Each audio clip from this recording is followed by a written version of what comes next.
Bien le bonjour à toutes et à tous, Valentin Franc avec vous pour ce webinaire. Nous sommes le mardi 25 septembre 2018, bienvenue. Aujourd'hui, enfin depuis le début de semaine, on voit qu'on a eu un appétit pour le risque qui s'est un petit peu diminué depuis que la Chine, Pékin a fermé la porte à toute reprise des négociations avec Washington et au vu des nouveaux tarifs douaniers qui sont qui ont été annoncés la semaine dernière mais qui ont été mis en place, je vous rappelle hier. On a dollar qui résiste avant la Fed et c'est en fait ce qu'on peut retenir, ce qu'on peut conclure finalement des marchés d'hier. Alors tout de suite, comme d'habitude, je vous invite à prendre connaissance de ce disclaimer. Le trading avec effet de levier amplifie toujours les gains et les pertes. Un compte risque limité prend un risque de perte du capital investi. L'investissement sur compte titre prend un risque de perte en capital. IG fournit exclusivement un service d'exécution d'ordre. La présentation est à titre indicatif et ne saurait être considérée comme un conseil ou une recommandation. Alors avant que j'oublie, je tiens à vous préciser que demain, donc en plus des webinaires quotidiens, il y aura un webinaire spécial pour la Fed que j'aurai le plaisir d'organiser. 19h45 le début, 19h45 heure française, jusqu'à 20h45. Nous couvrirons donc la décision des taux, les fameux dot plots et bien évidemment le discours de Jérôme Powell. Voilà, donc je vous invite à vous inscrire. Le lien, je vous l'envoie. Comme ça tout le monde est au courant. Alors, au passage, je salue la salle de trading. Bonjour à vous Loïc, j'espère que vous allez bien. Eliane, que je salue également. Thierry, Raymond, François, bonjour à vous. Donc, je vous invite vivement à me rejoindre demain soir, 19h45. Voilà, si en tout cas, vous savez que euh, j'aurai le plaisir de couvrir cet événement. Donc, 19h45, demain, webinaire spécial au Fed, webinaire live comme d'habitude. Et voilà, vous pourrez interagir comme d'habitude. Alors, voilà, je passe au briefing d'actualité. Donc, concernant la guerre commerciale, on a Pékin qui a jugé mardi impossible de poursuivre les négociations commerciales avec les États-Unis en ayant un couteau sous la gorge. Entre les US et l'Asie, eh bien, on a un ton qui s'améliore, outre avec la Chine. Donald Trump qui a signé lundi un accord révisé de libre-échange avec la Corée du Sud.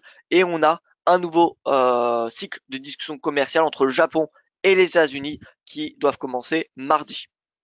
Concernant la politique américaine, on a le numéro 2 du ministère de la Justice, Rod Rosenstein, excusez-moi, qui est donné sur le départ alors qu'il supervise l'enquête sur les soupçons d'ingérence russe dans la campagne présidentielle de 2016.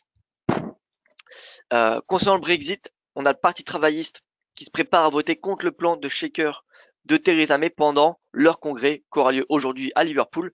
Les ministres du gouvernement se sont mis d'accord sur un projet de politique migratoire favorisant les ressortissants étrangers hautement qualifiés après le Brexit, d'après le Financial Times.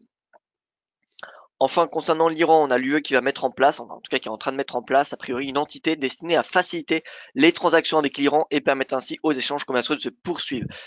Pour rappel, on a l'administration de Donald Trump qui a mis en place des nouvelles barrières commerciales, plutôt sanctions commerciales, c'est un mot plus adapté, contre l'Iran. Voilà, le Washington qui s'est retiré de l'accord sur le nucléaire iranien conclu en 2015 et a indiqué que toute entreprise ou pays, alors il y aura quelques exceptions, mais en clair tout pays ou entreprise qui continuera à commercer avec l'Iran recevra des sanctions américaine. Alors comment cela est possible? Eh bien simplement parce que le système bancaire a été créé globalement par les États-Unis et tous les échanges internationaux se font par le système américain. Donc c'est relativement facile pour les Américains de connaître tous les transferts internationaux, même des entreprises européennes vers l'Asie. À part si on a justement l'Europe qui met en place, oui, un système de paiement, donc une entité finalement avec en accord, en partenariat avec l'Iran. Maintenant, ça veut dire que bien évidemment, les échanges ne se font pas en dollars, mais en euros.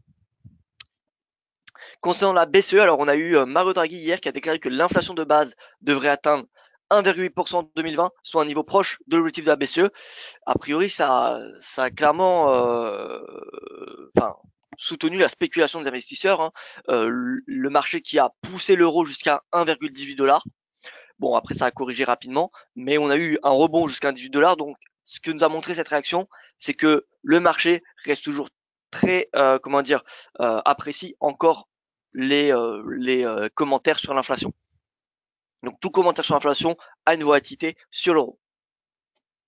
Concernant l'Italie, on a le ministre de l'économie Giovanni Tria qui se serait entendu avec Bruxelles pour un déficit public pour 2019 de 1,6% du PIB et non légèrement inférieur à 2,5 comme le souhaite le gouvernement pour mettre en place ses promesses de campagne.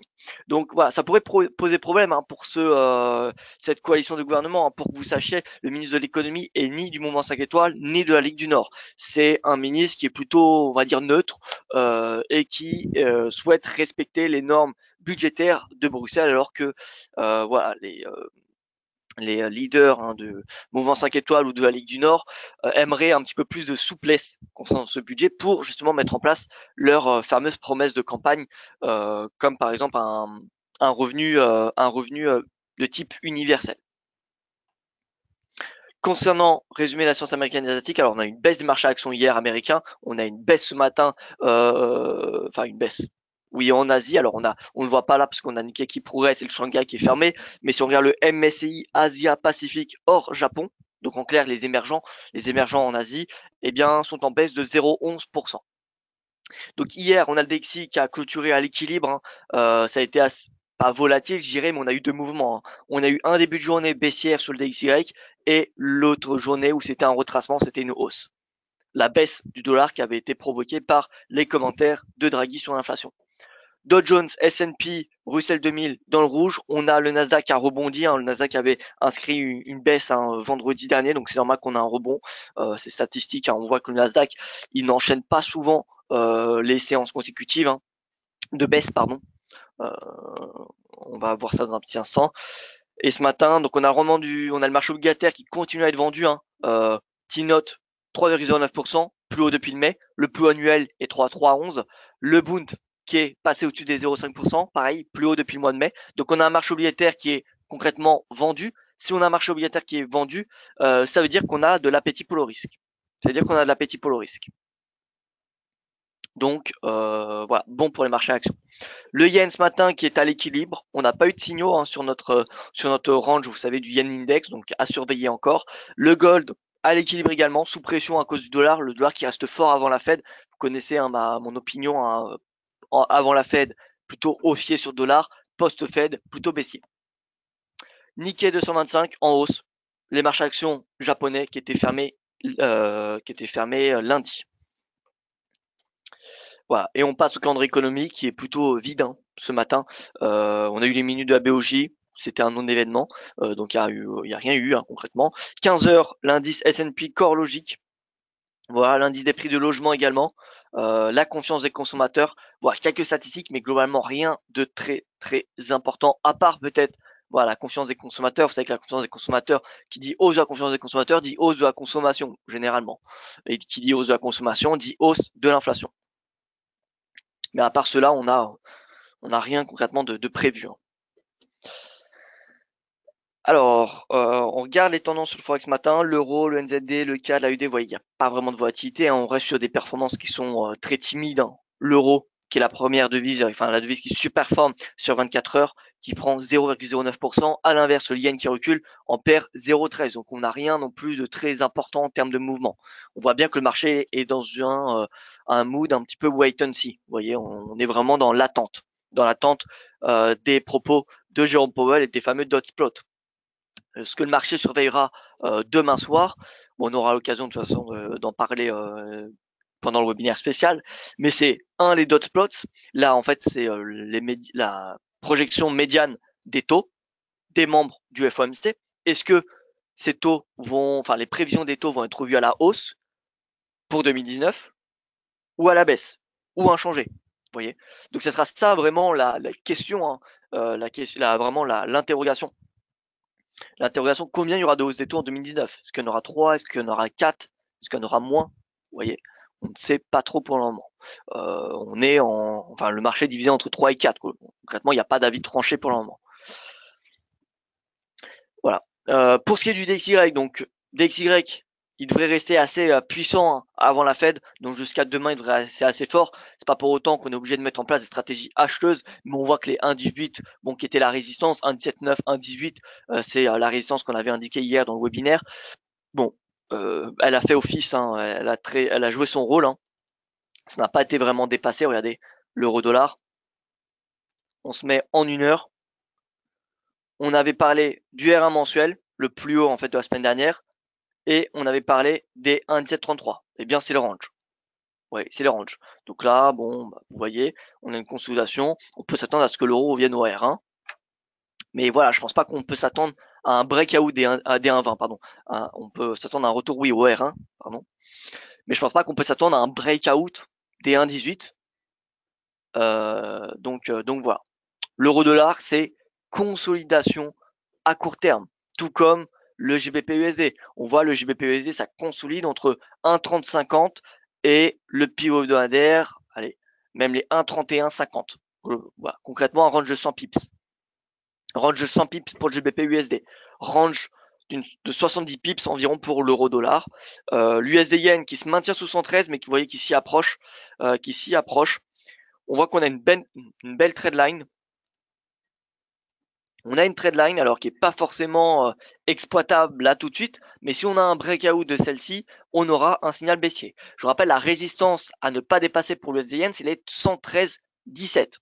Si l'USD yen dépasse les 113,17, si clôture, si on a un breakout au-dessus de ce niveau de prix sur l'unité de temps journalière, c'est signal haussier jusqu'à 115 concrètement.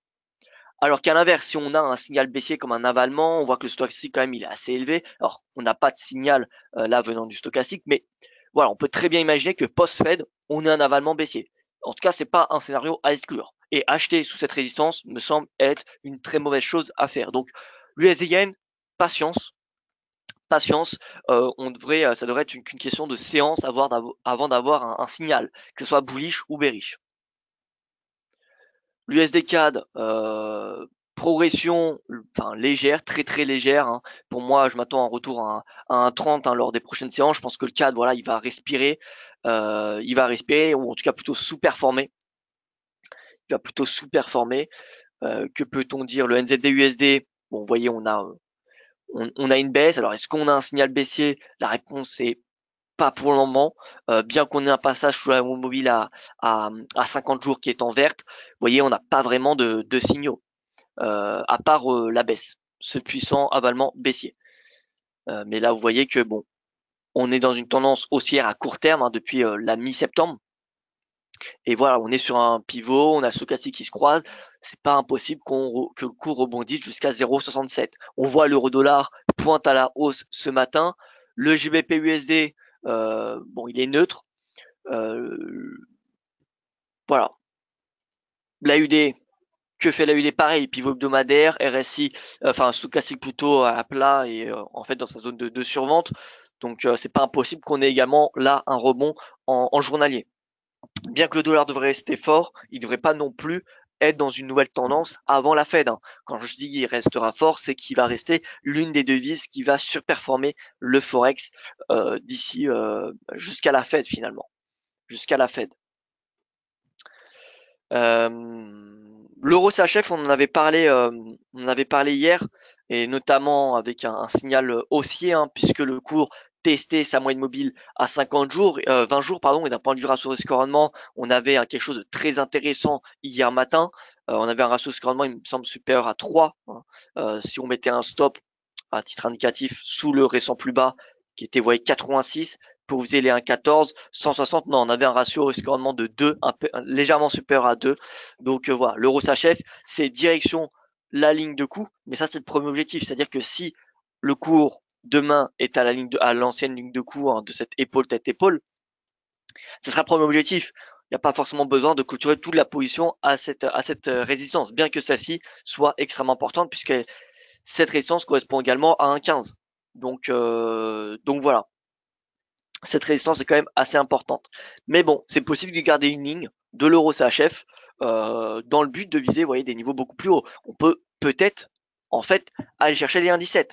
Si on a une Fed qui est décevante mercredi et que jeudi, dans le même temps, on a un budget italien annoncé qui respecte clairement les normes budgétaires de Bruxelles, le marché sera, comment dire, rassuré, bien rassuré, et l'euro devrait surperformer parce que la hausse du franc suisse ces dernières semaines, elle est principalement alimentée par les inquiétudes d'un dérapage du déficit italien, du déficit public italien.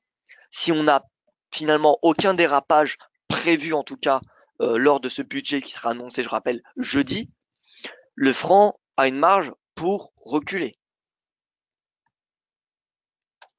L'euro GBP, que faire? Alors l'euro GBP, bon, techniquement, si on suit l'analyse technique, on est dans un canal haussier. On est dans un canal haussier depuis, vous voyez, la fin du printemps. Depuis la fin du printemps. Donc c'est dans ce sens qu'il faut plutôt se positionner. C'est dans ce sens qu'il faut plutôt se positionner. Donc tout retour en bas du canal, eh bien, me semble être une opportunité pour passer à l'achat. D'ailleurs, on en avait parlé, il me semble, jeudi, ou alors c'était avec mes collègues. Je me souviens plus exactement si c'était avec vous ou mes collègues, mais voilà, je me souviens qu'en tout cas avec mes collègues, on était, bon, c'est assez marrant parce que vous savez, enfin, selon la nationalité de chaque personne, enfin, les personnes ont plus tendance à défendre leur devise d'origine. C'est-à-dire que si vous discutez avec des analystes américains, ils seront beaucoup plus optimistes sur le dollar.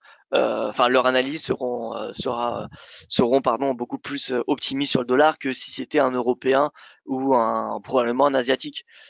Si vous parlez avec un Britannique, il sera très bullish sur le GBP alors qu'il y a un Brexit, etc. Donc c'est assez marrant de voir ces divergences, de les constater Donc moi personnellement, c'est vrai que la semaine dernière, on avait clairement, il y avait en fait deux clans. C'est-à-dire il y avait entre moi mes collègues britanniques et mes collègues européens, c'était ceux qui étaient bullish à ce support. C'était vraiment les Européens, je veux dire de la zone euro, que ce soit français, espagnol, voilà, italien, et alors que euh, mes collègues britanniques étaient clairement en fait baissiers, optaient pour la cassure de ce canal, une sortie par le bas. Et finalement, bon, on a eu ce fameux discours de Theresa May qui a changé la donne et qui a permis une hausse de l'euro GBP. Euh, donc, euh, donc voilà, j'ai bénéficié de la hausse de l'euro, ça fait bien. Écoutez, c'est parfait Raymond, c'est parfait. Tant mieux, tant mieux. Donc bonjour à tous ceux qui viennent nous rejoindre. Je vois que j'ai des nouveaux messages. Bonjour. Euh, donc pour l'euro GBP, voilà, donc c'est tout retour en bas du canal avec un signal qui également est donné par un oscillateur. Ça peut être le stochastique, ça peut être la MACD, ça peut être le RSI, peu importe. Hein, les oscillateurs se ressemblent plus ou moins. Hein. Honnêtement, les signaux sont globalement similaires. Vous voyez, ils sont pas totalement différents. Mais donc tout retour, vous voyez, en bas de ce canal. À mon avis, là, on va avoir une période de retracement parce que vous savez, dès qu'on a un moment d'euphorie, que ce soit provoqué enfin, normalement, c'est provoqué par un événement, eh bien, il est retracé. Et là, ce discours de Theresa May qui a provoqué l'envolée une baisse de plus d'1% du GBP, donc une hausse de l'euro vraiment très importante. Ça va être corrigé. C'est une question de séance, de chandelier, hein, finalement. Ça fait penser un peu en NFP. Sauf qu'on n'est pas sur une unité de temps 5 minutes, mais on est sur une unité de temps journalière. Un NFP, on a, sur un chandelier 15 minutes, une forte hausse, et ensuite, les 5, voire 10 chandeliers suivants, on a un retracement. On a rarement une poursuite enfin, oui, on a très très rarement une poursuite du mouvement provoqué par un NFP post-NFP.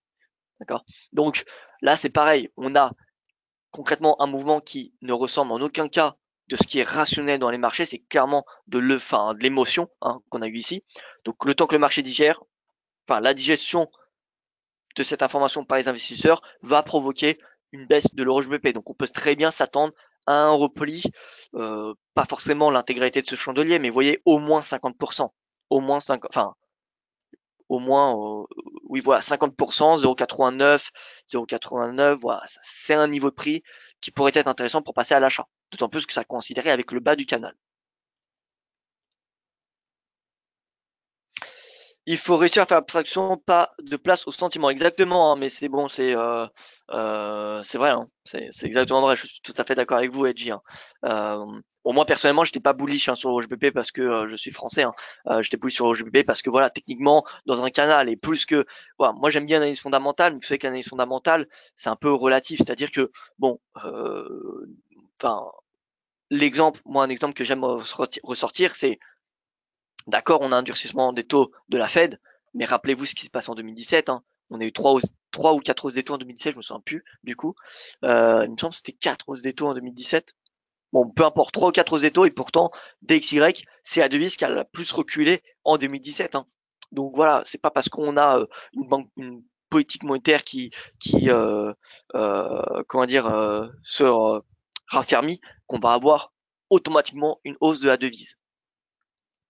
Donc voilà, tout est une question en fait d'attente, hein, de la part des investisseurs. Tout est une question d'attente. Vraiment, c'est les attentes. Et dès que c'est une annonce inattendue, eh bien on le voit ce que ça fait. Ça fait des spikes. Enfin des spikes. Non, pas des spikes parce qu'un spike c'est une annonce, c'est pardon une configuration chartiste. Mais voilà, ça fait des chandeliers comme cela. Ces chandeliers là, c'est des choses qui n'ont pas été anticipées, attendues par les investisseurs. Mais sinon concrètement, les tendances qui sont sur les marchés, que ce soit le forex, matière première, peu importe, c'est qu'une question d'attente, hein. C'est qu'une question d'attente. Ce qui est ressorti et qui a été pricé n'a plus d'impact sur les marchés. Quand si vous voyez un taux d'inflation qui est conforme aux attentes, il n'y a pas de volatilité. Pourtant, elle peut avoir accéléré, vous voyez, cette inflation. Mais puisqu'elle est conforme aux attentes, le marché a déjà intégré cette information dans les prix. Voilà. Donc tout est une question de consensus. Je pense que quand on comprend ça, déjà l'analyse fondamentale perd un petit peu de, on va dire, pas de sa valeur, mais de son utilité. Vous voyez, l'analyse fondamentale, c'est juste pour donner un contexte. Mais finalement, l'analyse technique, là, l'euro GBP, moi j'étais haussier. Pourquoi? Parce que, vous voyez, c'était une zone de confluence de support. Moyenne mobile à 100, la moyenne mobile en orange. On avait le retracement de 50% de cette tendance. On avait le bas du canal, on avait le stochastique qui se croisait. Bon, pour moi, c'était clairement voilà, signal haussier, hein. Et même, je vous l'avais dit, hein, il me semble dans ce webinaire, c'est-à-dire que c'était un stop sous le récent plus bas. Et voilà, ça. Si on avait la cassure, de toute façon, si on avait une sortie par le bas, ça invaliderait la stratégie acheteuse et à l'inverse, il fallait passer à la vente. Mais qu'uniquement si on avait le breakout. Voilà, s'il y avait le breakout, j'annulais ma conviction, enfin ma conviction haussière, je l'aurais revu. Je serais passé baissier. Mais tant qu'on a ce canal qui tient, honnêtement, je vois pas pourquoi on passerait vendeur. Vous voyez, on est au-dessus de la moyenne mobile à 200, à 100, maintenant à 50 et à 20. On est dans un canal haussier. Voilà, on est au-dessus du nuage Shimoku, donc peu importe quel indicateur vous utilisez, mais on voit que un prix qui est bullish. Donc voilà. Voilà, l'euro GBP c'est boule en tout cas, hein. C'est boule. Bon, maintenant c'est pas le moment de lâcher parce qu'on est sous les 0,90, donc attendons un retour. Vous voyez, au moins 38% de correction. Comment dire ah non, pardon. Là, c'est 38%. On va enlever ce seuil. Voilà, attendons au moins 38% voilà, de ces retracements qui correspond à 0,8940 à peu près pour passer à l'achat. Mais ça, c'est le premier seuil. C'est le premier seuil à attendre. En fait, c'est le pivot, vous voyez, pivot hebdomadaire. Pivot hebdomadaire, seuil à payer à court terme. Seuil à payer à court terme. À mon avis, Theresa May aura énormément de difficultés à faire passer, déjà, à faire passer son projet de loi, déjà trouver un accord avec Bruxelles, et dès lors qu'elle aura trouvé un accord avec Bruxelles, le faire passer au sein même du Parlement britannique. Parce qu'entre les travaillistes, entre les conservateurs qui sont divisés, ça va être, enfin, ça semble extrêmement compliqué. Ça semble extrêmement compliqué. Mais bon, ça ne change pas ma perspective sur le GBP-USD qui est clairement haussière. Parce qu'encore une fois, on a beau se focaliser sur l'analyse, enfin, on a beau parler de l'analyse fondamentale, techniquement, le GBP-USD, vous voyez, il rebondit.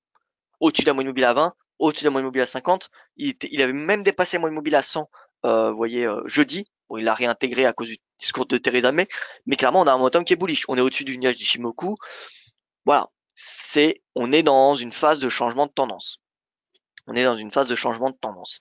Et voilà, tout retour à 1,3043, vous voyez, c'est le sommet de août 2018. Ce support à 1,3043, il peut être comparable au 1,1733 de l'euro-dollar. Pourquoi? Bien parce qu'en fait, c'est le sommet de août.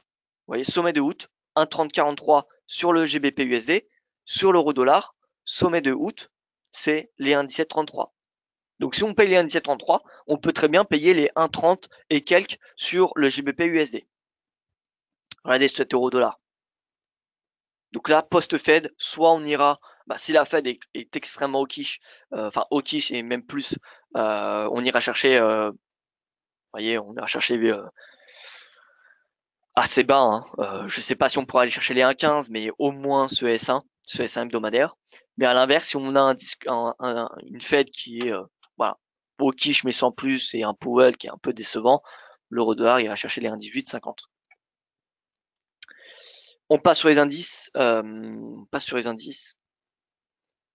Donc en intraday, pardon, toujours, moi personnellement, je suis toujours aussi sur le dollar. L'euro-dollar, je m'attends à une consolidation entre, encore une fois, 1,1733 et 1,17 à peu près 90, 1,1790 qui est le R1 mensuel.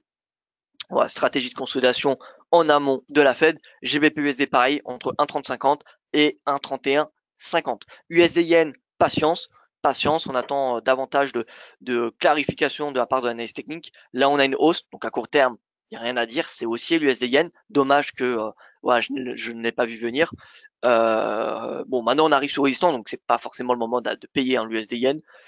Donc on attend, on attend. Alors cette flèche n'est pas un scénario, n'est pas pardon, c'est pas un scénario que j'ai donné.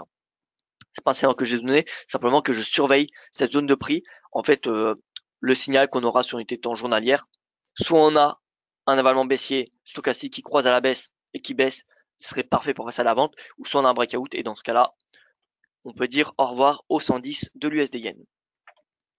Alors, on passe au Como parce qu'on a eu un signal bullish important sur le Brent. Ça y est, 80-44 dollars breakout. Nouveau plus haut depuis 2014 pour le baril Brent. Pour le baril Brent, donc c'est bullish concrètement le pétrole. On a d'un côté des inquiétudes sur une baisse de l'offre. Enfin, oui, on a en fait une balance offre-demande qui est revue à la baisse. C'est-à-dire que la demande euh, concrètement équivalente, la demande elle change pas énormément. La demande voilà, ça change pas énormément. Alors que l'offre, c'est un peu ce qui rythme en fait les marchés entre l'OPEP, les US, vous voyez, c'est vraiment ça qui dicte les marchés au jour le jour. Et en fait, au niveau de l'offre, on a quoi? On a l'Iran. On a probablement une diminution des exportations iraniennes qui vont avoir lieu puisque pardon, on va avoir des sanctions commerciales américaines le 4 novembre sur le pétrole iranien. Pour rappel, lorsque on avait eu les sanctions de la part des Nations Unies dans le cadre, vous voyez, souvenez-vous, en 2011, il me semble, pour stopper le programme nucléaire iranien, les exportations iraniennes avaient chuté de 30%, plus de 30% même. Donc, ce qui est important. Bon, là, ça devrait pas être la même chose, mais voilà, si on estime déjà une baisse de, allez, 20%, 20%, l'Iran, il me semble, c'est 4 millions de barils par jour. 20%, ça fait quand même 800 000.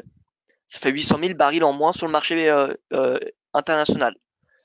Et d'un autre côté, on a l'OPEP, donc l'Iran qui fait partie de l'OPEP. On a l'OPEP et ses alliés, donc concrètement l'Arabie Saoudite et la Russie, qui ont indiqué ce week-end qui, eh bien, n'étaient pas prêts à remonter leur production malgré cette baisse des exportations iraniennes qui devrait avoir lieu lors des prochains, d'ici 2 mois. Donc en fait, on a finalement une offre qui est revue à la baisse et c'est pour ça qu'on a un soutien, une hausse des cours de pétrole. Et là, on a un signal aussi, un breakout. Regardez sur le graphique hebdomadaire. J'ai écrit un article à ce sujet, mais regardez, j'avais écrit un article hier. Oblique 1, 2, 3 points de contact. Donc là, ça semble assez logique, vous voyez, sur du long terme, qu'on a cherché en fait vers la fin de l'année légèrement en dessous des 90 dollars, mais vous voyez à peu près 89, 88. On va chercher ce niveau de prix concrètement à moyen long terme. Donc voilà, c'est bullish. C'est bullish. Bien évidemment, la clôture hebdomadaire au-dessus des 80,44 dollars renforcera le signal haussier. Pour le moment, on n'a qu'une clôture journalière, donc rien ne nous dit que on va avoir une réintégration, on va avoir une nouvelle baisse lors des prochaines séances. Généralement, quand on a une consolidation de plus de 3 mois, dès qu'on reste en dessous des sommets pendant plus de 3 mois, on attend quelques chandeliers pour valider le breakout. On attend 1, 2, 3 chandeliers. Là, on n'en a que un chandelier journalier. Donc, c'est pas forcément suffisant pour entrer en pleine confiance à l'achat. Mais bon, de toute façon, il y a de fortes chances que même si on a une hausse, à court terme, on va avoir un pullback. Comme ce fut le cas, vous voyez ici, 26 janvier, on avait un sommet, 70 dollars. Donc, résistance, retracement, breakout, le pullback. Pullback avait pris quand même pas mal de temps, en mai, et ça s'est fait en août. Donc, mai, août, ça fait à peu près 3 mois. 3 mois pour attendre le pullback. Donc voilà, c'est là où la psychologie rentre en jeu. C'est-à-dire que là, on a un breakout, on va peut-être avoir quelque chose. Allez, on va peut-être rejoindre les 85, revenir et ensuite repartir à la hausse. Donc Voilà, soit on achète le breakout, on met un stop sous le plus bas, ce qui est concrètement possible hein, d'un point de vue ratio risque-rendement, pour viser hein, dans le fond les 90 $. Bon, maintenant, faut pas s'attendre à un objectif 90 dans 2 semaines. Hein. Voilà, c'est un objectif, on va dire, pour d'ici la fin de l'année. Hein. Concrètement, on vient chez 80, si on va chez 90 $, ça sera pas avant 2 mois, je dirais. Donc voilà, à vous de voir, mais en tout cas, cherchez toujours un ratio risque-rendement supérieur à 2. Bonjour, à ton moyen de détecter l'approche de la création de nouveaux gaps sur les indices, j'ai remarqué que cela arrive souvent lorsqu'on a plusieurs doji journaliers. Par contre, le sens du gap est souvent contrarien. Pour les devises, les gaps sont très rares, mais on a les doji. Alors, oui, pour les devises, hein, puisque c'est un marché ouvert 24 heures sur 24, on n'a pas forcément de gap sur les devises. Ça se fait beaucoup plus sur les indices. Est-ce qu'il y a un moyen d'anticiper des gaps? La réponse est non. C'est pas parce qu'on a une accumulation de doji qu'on va avoir un gap. Et il faut savoir qu'on a plusieurs types de gaps. On a les gaps de rupture, les gaps de continuation et les gaps finaux. Voilà, le plus important, c'est le breakout, le gap de rupture qui indique une nouvelle tendance. Pour savoir si on est dans un gap de rupture, le gap de rupture hein, qui se forme juste avant la phase d'accumulation. Après, vous voyez une phase de consolidation, on a souvent un gap et la tendance qui commence. Eh bien, ce gap, s'il est comblé, c'est pas un gap de rupture. S'il n'est pas comblé, par contre, s'il n'est pas comblé, eh bien on peut, voilà, ça veut dire que c'est comment dire un gap de rupture ou alors ça peut être également un gap de continuation qui généralement se produit au milieu de la tendance. Donc dès qu'on a un gap après une période de consolidation, c'est généralement un gap de rupture. La possibilité, c'est de se mettre dans le sens de la tendance. Pourquoi un gap n'est pas dans le sens, est contrarien? Lorsqu'il est contrarien, c'est également souvent un gap de rupture parce qu'on avait une période de consolidation, enfin vous voyez une baisse par exemple, une phase de consolidation et le gap à la hausse. Gap à la hausse, donc c'est contre-tendance. Ça peut être, ça renforce la perspective que ce soit un gap de rupture. Et là, quand vous avez un gap de rupture, c'est le meilleur gap qui existe. Hein. À trader, voilà, c'est l'idéal. Stop sous le plus bas du gap si c'est un gap haussier, ou alors un stop au-dessus du plus haut du gap si c'est un gap baissier. Et voilà, c'est un début de tendance, donc vous pouvez anticiper voilà, des nombreux pips. Voilà, maintenant faut pas confondre hein, n'importe quel gap. Hein. Il y a des gaps hein, qui sont générés par le manque de liquidité ou par le manque de liquidité provoqué par un événement comme un FP, etc. Ou alors quand vous êtes dans un marché très peu liquide. Hein, par exemple sur les crypto-monnaies, ça existe les gaps puisque c'est un marché qui est peu liquide. Ou même sur des actifs qu'on connaît, par exemple sur bon les matières premières c'est extrêmement liquide, mais si vous allez chercher par exemple le sucre, alors moi je suis pas du tout un expert du sucre et je regarde jamais, mais à mon avis, c'est probable que le sucre c'est pas très liquide, donc ça doit exister les gaps. Vous voyez. Mais si vous êtes dans un marché extrêmement liquide, comme le Dow Jones, l'euro-dollar, le DAX, vous voyez, c'est le CAC 40, vous voyez, ces genres d'indices, il y a peu de chances que vous ayez des gaps, on va dire, qui sont provoqués par un manque de liquidité. Donc voilà. Mais dans les marchés où c'est plus liquide, si vous regardez par exemple l'Ethereum ou des choses comme ça, des gaps, ne vous dites pas que c'est un gap de rupture, etc. Parce que c'est que des gaps, enfin que des gaps. La plupart doivent être, à mon avis, des gaps du fait du manque de la liquidité.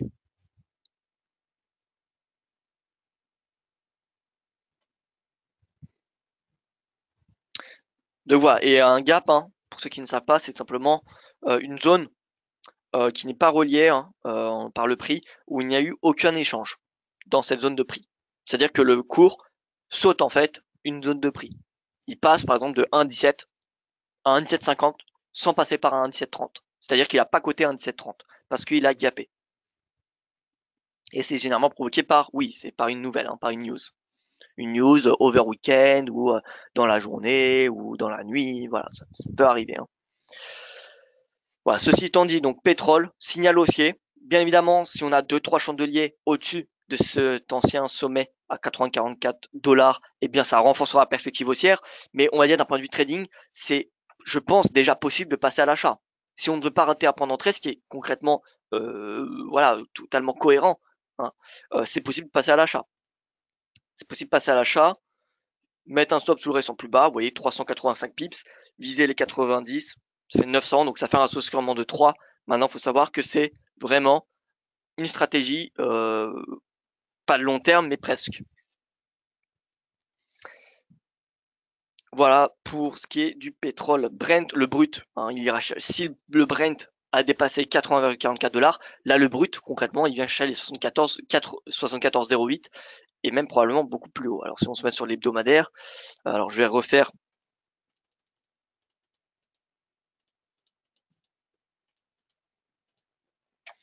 Voilà, je vais refaire pareil, hein, ce canal, l'analyse technique, pardon.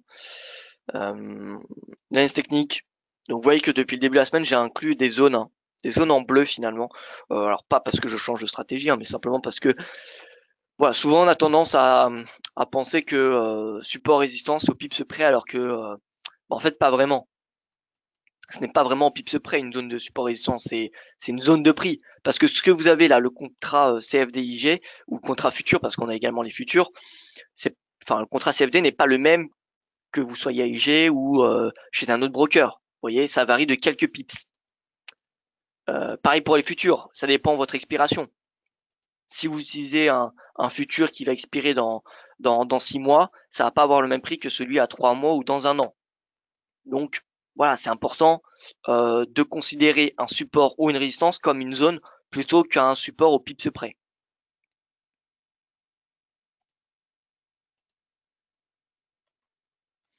Voilà, là la résistance, elle est 74,08. Donc c'est cette zone de prix qu'on va chercher sur le brut WTI.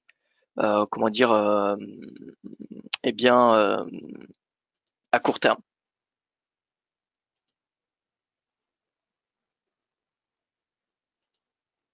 Donc là, vous voyez cet oblique, on n'a que 2 points de contact, hein, on n'a pas 3 à l'inverse du Brent. Mais voilà, on la matérialise quand même parce qu'elle peut être importante. C'est une zone où il y aura potentiellement une réaction du marché.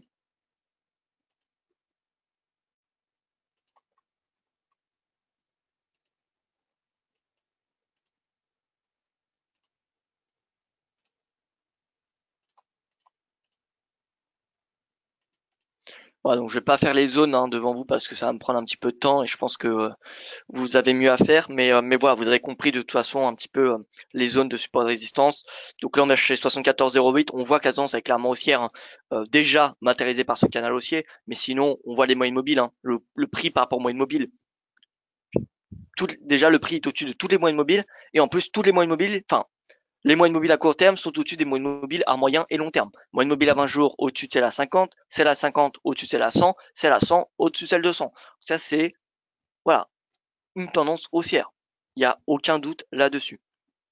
Donc, tendance haussière, on vient chercher 74,08. On voit que l'oblique qui vient chercher tous les sommets, l'oblique équivalente à celle du Brent, eh bien, elle est sur le brut aux alentours, vous voyez, des 78 $. Donc, ça serait l'objectif, on va dire, équivalent aux 80 $ pour le Brent. Pour ce qui est de l'or, bon bah l'or, vous connaissez, hein, voilà, je me répète beaucoup, mais l'or, moi je suis haussier à 1195, on a un bon prix d'achat, je pense, pour viser les 1214. Si bien évidemment, on anticipe plutôt une fête qui va être plutôt décevante demain soir. Si on pense que l'euro va chercher un 20 et si on pense que le dollar va être baissier, que le DXY a fait l'épaule tête-épaule, voilà, on voit qu'on a une épaule tête-épaule sur DXY. Si on est baissier sur le dollar, on est aussi sur le gold, on est aussi sur l'euro. Donc voilà. Tout dépend va être de votre opinion sur l'euro et le dollar.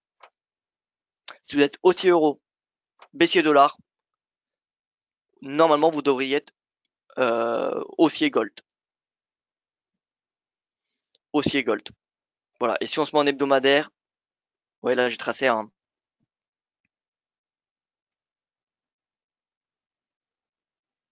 Cette zone, plus bas de la mèche. Donc là on a une zone d'acheteur. On a une zone d'acheteur ici. On a une zone d'acheteur, donc c'est la cible à aller chercher pour le DXY à court terme. Et en retour à 92, ça serait, on va dire, l'équivalent d'un retour à 1214 au moins pour le gold et près des 1,20 pour l'euro-dollar. Donc moi, personnellement, je suis baissier sur le DXY aussi longtemps que cette ligne de coup n'est pas, voilà, que le prix, que le dollar ne réintègre pas cette ligne de coup. Si le dollar réintègre, repasse au-dessus de cette oblique haussière en noir, dans ce cas-là, voilà, je reverrai ma stratégie acheteuse de l'euro-dollar et ma stratégie acheteuse du gold. Mais vous voyez, pour le moment, on est en dessous du nuage du Shimoku sur l'unité de temps journalière. La moyenne mobile à 20 jours, pareil. Voilà. Moyenne mobile à 50 également. Personnellement, je suis baissier. C'est que si on a un retour au-dessus de cette oblique, en bleu, en noir. Voilà, je vais enlever celle-là. Ça porte à confusion. Si on a un retour au-dessus de cette oblique, bon, dans ce cas-là, j'invaliderai la stratégie acheteuse gold et euro. Mais voilà, encore une fois, pour le moment, pour moi, le momentum me semble clairement orienté à la baisse. Et si on regarde notre dollar index, c'est pareil. Dollar index, bon là, il est sur support, il rebondit, mais vous voyez que bon, il inscrit des sommets dorénavant de plus en plus bas, et même les creux. Vous voyez, ce creux-là est légèrement plus bas que celui-ci. Donc on a un début de tendance baissière. Et au niveau du RSI, bon, grosse divergence baissière sur l'USD index. Je n'ai pas regardé sur le DXY, mais ça doit être pareil. Vous voyez, divergence sommet, sommet, sommet, sommet. Donc divergence pareil sur le DXY. Voilà, donc moi je suis baissier dollar. Hein. Je suis baissier dollar et si on passe sous cette zone de support en bleu, le dollar devrait fortement retracer. Hein. On devrait aller chercher ce plus bas, vous voyez ce creux ici. On devrait aller chercher ce creux. Donc on aurait une belle marge de baisse. Pour le yen, je vous ai pas fait voir le yen index, mais regardez le yen, il a été assez, on va dire, volatile hier. On a eu un mouvement haussier, un petit mouvement baissier, mais voilà, rien de surprenant. Mais vous voyez, pour le moment, on n'a aucun signal vraiment très, comment dire, très précis. On est sur support. Il y a un momentum qui est encore baissier, mais en même temps, on est dans un momentum survendu. Donc, est-ce que on est dans une tendance, comment dire, baissière? Est-ce qu'on est en train de s'inscrire dans une tendance baissière? Parce que quand on a un changement de tendance, il faut savoir que les oscillateurs donnent des mauvais signaux. Voilà, dès qu'on change de tendance, par exemple, dès qu'on passe d'une consolidation à une phase, à une tendance haussière, votre oscillateur va être suracheté au début pendant pas mal de temps. Ça me fait penser un petit peu à... Alors, je regarde si j'ai un exemple sous les mains.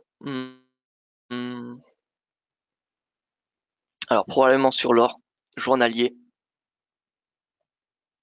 Voilà, donc là, on a une phase de consolidation. Vous voyez, on a ce range. On a ce range ici. Hein. Voilà, range breakout. Et là, on avait survente, survente, la baisse, survente, survente. Et ensuite, c'est qu'à partir d'un moment où on a l'oscillateur qui reprend sa fonction. Mais en fait, quand on est dans une phase de changement de tendance, de retracement, de changement de tendance, il faut savoir qu'un oscillateur ne vous donnera pas des bons signaux. Et là, en ce moment, donc du coup, on peut pas se focaliser sur le RSI. On sait que là, on a un momentum qui est survendu, mais si on est dans une phase de changement de tendance, ce momentum survendu le sera pendant pas mal de temps. Regardez ici, voilà. Ici, voilà, consolidation. Vous voyez là, on a une phase de range. Breakout. Regardez, on a une hausse du yen index et pourtant, le stochastique ne faisait que se croiser. On avait énormément de signaux vendeurs. Mais parce qu'on était dans un changement de tendance, on passait dans une tendance haussière, eh bien, le stochastique n'avait plus aucun intérêt. Voilà, le stochastique, c'est vraiment utile. C'est un oscillateur très utile quand on est dans une tendance qui est confirmée. Par contre, dès qu'on est dans une tendance qui est pas vraiment confirmée, quand on est dans une phase de changement de tendance, le RSI est là beaucoup plus utile parce que vous voyez que le RSI, bon, il indiquait pas de signaux baissiers. Et c'est que cette divergence qui nous indiquait que voilà, on arrivait, on avait un signal baissier. C'est qu'à ce moment-là. Mais sinon, tout au long, vous voyez, de cette hausse, on n'avait aucun signal baissier de la part du RSI. Hein. Donc voilà. Et pour le moment, le RSI, vous voyez, oui, il est bas, il est presque survendu, mais bon, on n'a pas non plus de signaux bullish. Hein. C'est que le stochastique. Mais le stochastique, comme je vous l'ai dit, en début de tendance, fin de tendance, voilà, c'est pas un oscillateur qui va être très très efficace.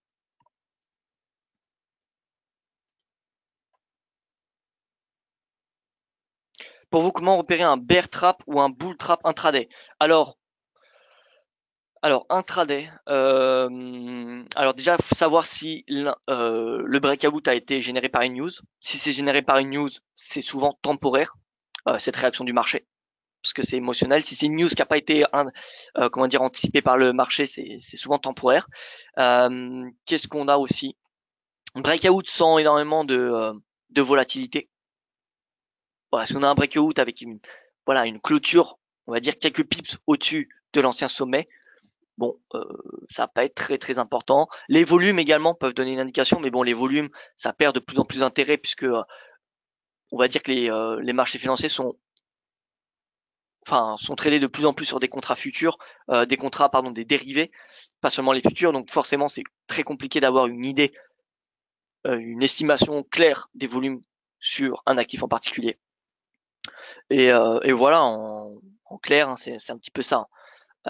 C'est vraiment la réaction du marché. Si la réaction est complètement différente de ce qu'on connaît des dernières périodes, ça interpelle.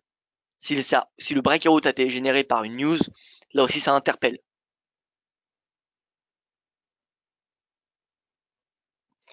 Ad Gaillan, bonjour Martin, comment traiter les divergences sur RSI? Comment savez-vous comment elles sont actives? Alors ça c'est le sujet on pourrait en faire un webinaire, mais concrètement, une divergence, c'est un peu comme un changement de tendance, on ne sait jamais réellement euh, comment l'utiliser à part après qu'elle ait provoqué un repli du prix. Ouais, on s'en rend compte seulement après. Trader une divergence, on peut pas trader en soi simplement une divergence. Une divergence va indiquer il y a de fortes chances qu'on est dans une phase de fin de tendance ou du moins d'une correction. Mais en soi, on peut pas trader uniquement avec les divergences.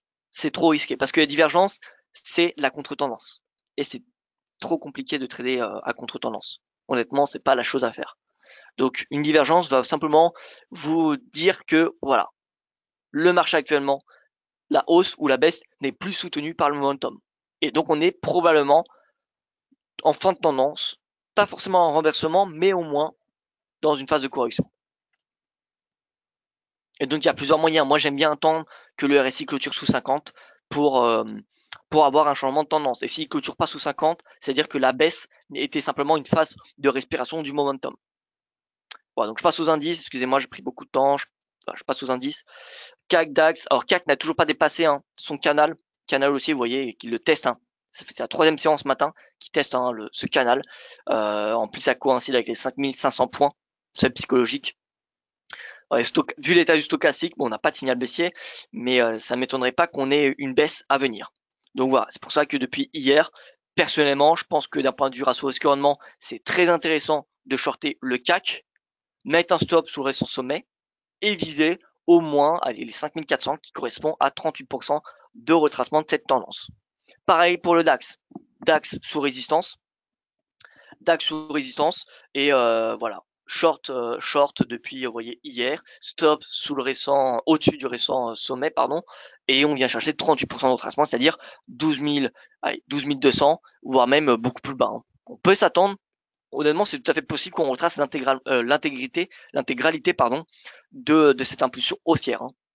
Mais bon, on y va step by step et on commence par les 12 200 sur le DAX. Donc 12 200 DAX, CAC 5400, c'est deux objectifs pour les indices européens. Stratégie d'invalidation, et bien tout simplement si on inscrit un nouveau plus haut du mois. Voilà. Pour l'Eurostoxx, idem. Pour l'Eurostoxx, idem. Donc vous voyez, on est... alors ça mérite un petit peu de propreté ce graphique.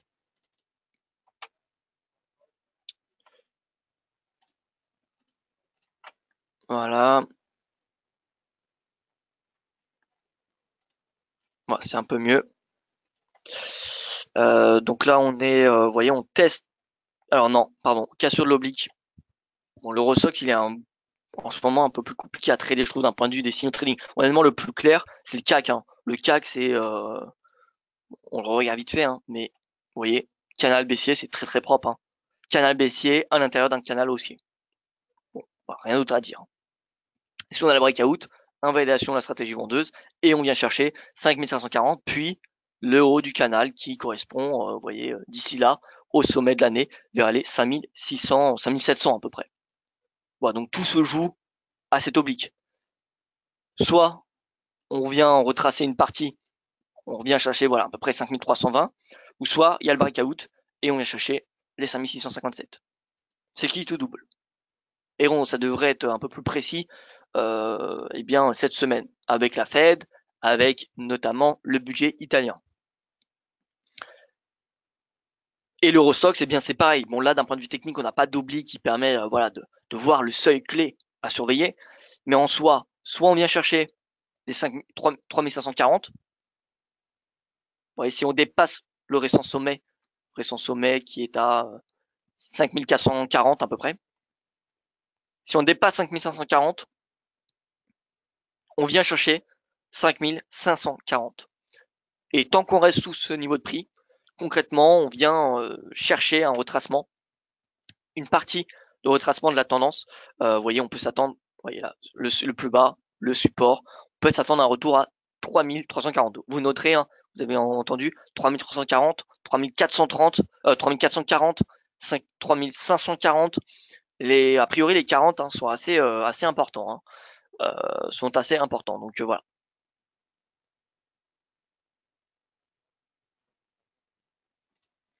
Voilà, donc la borne, ici, 3440 à peu près.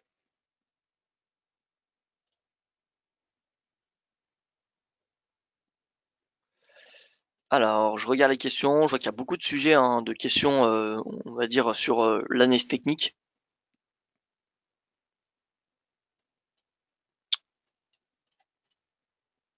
Alors,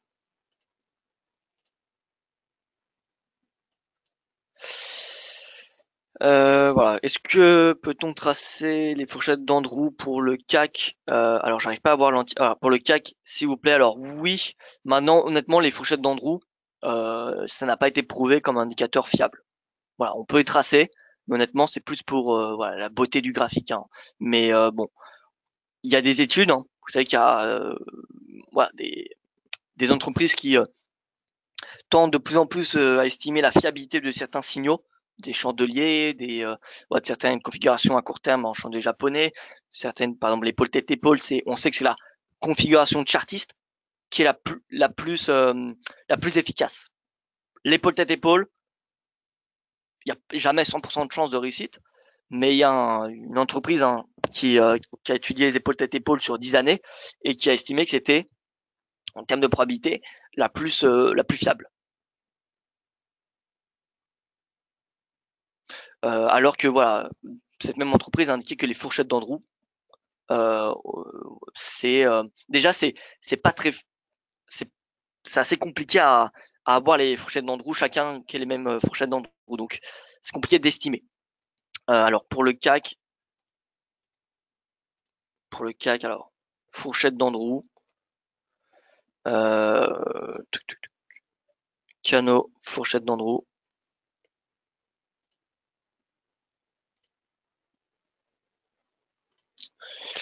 Alors non, ce n'est pas comme ça.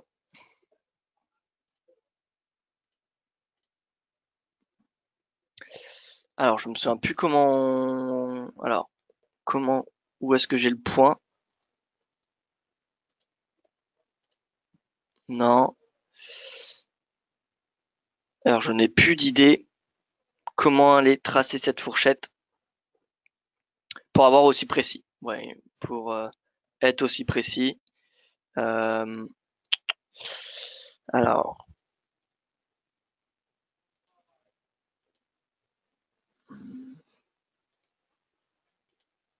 Vous voyez là c'est compliqué hein, à tracer cette fourchette d'Andrew. En tout cas on n'a rien d'aussi précis que ce canal en noir hein, qui est tracé manuellement.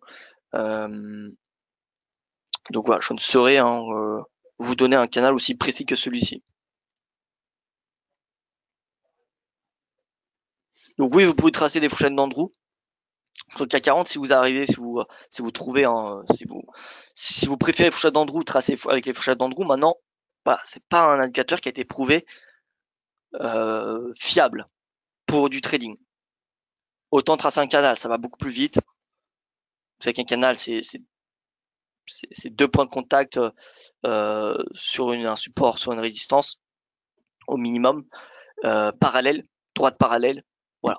Au lieu d'aller chercher 3 points, voilà, c'est un peu est-ce qu'on va chercher celui-ci, pourquoi on va chercher celui-ci et pas celui-là, vous voyez, fourchette d'Andrew, pour moi, il y a beaucoup de problématiques de cet indicateur.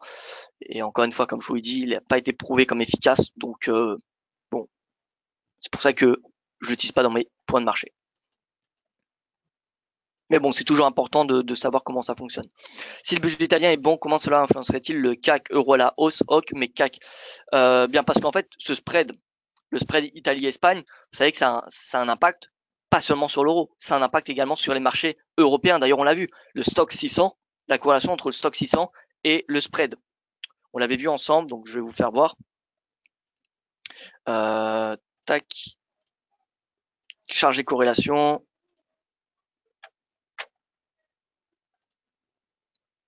Ouais, donc là, on va mettre CAC 40.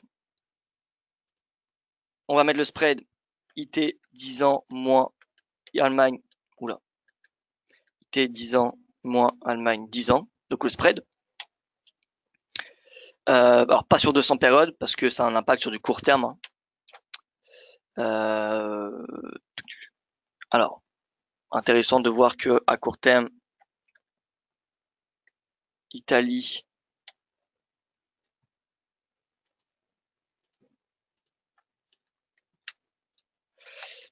donc on était monté à 74 en mi-septembre. Là, on voit que ce spread finalement diminue.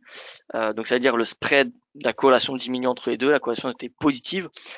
Corrélation était positive. Attends, alors si on va se mettre sur le stock 600, la corrélation est légèrement plus positive.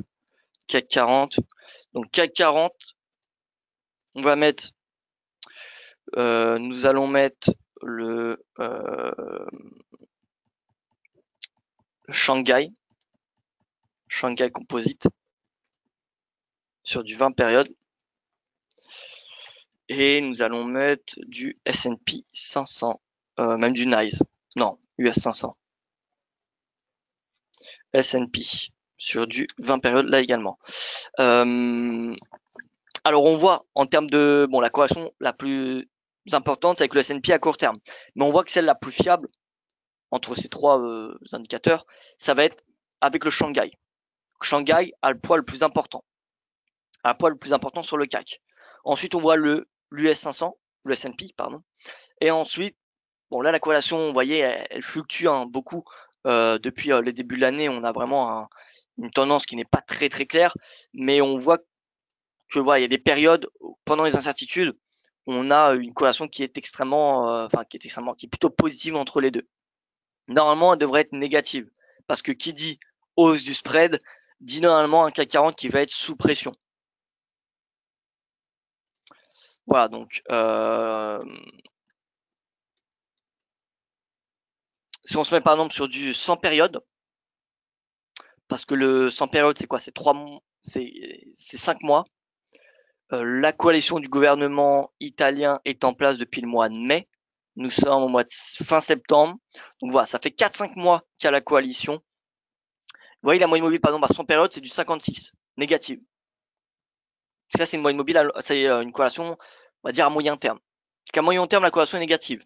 Ce qui veut dire que si le spread diminue, on va avoir une hausse des marchés actions, que ce soit le CAC, mais encore plus, regardez le stock 600. Si on regarde le stock 600, corrélation pareil, 50%. Moins 50%, pardon. Donc c'est là où en fait on va avoir un impact sur le CAC 40. C'est pas ça qui va permettre un rallye.